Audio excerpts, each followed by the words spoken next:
Prosedur penanganan perkara tindak pidana korupsi di Kejaksaan Republik Indonesia.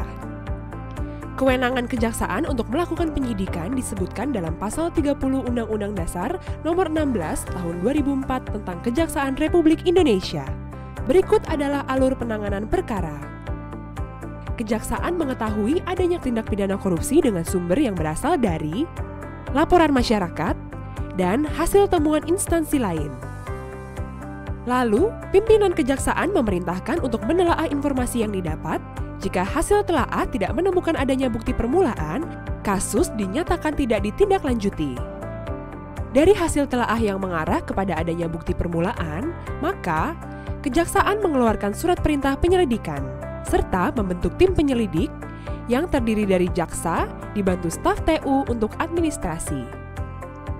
Tim penyidik melakukan proses penyelidikan.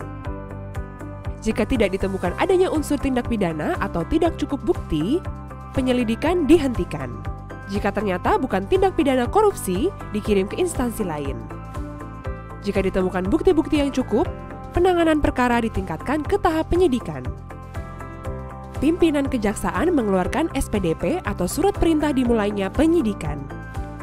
Tim penyidik dibentuk dan segera melakukan proses penyidikan untuk memeriksa saksi, ahli, dan tersangka, melakukan penggeledahan atau menyita barang bukti, dan menahan tersangka.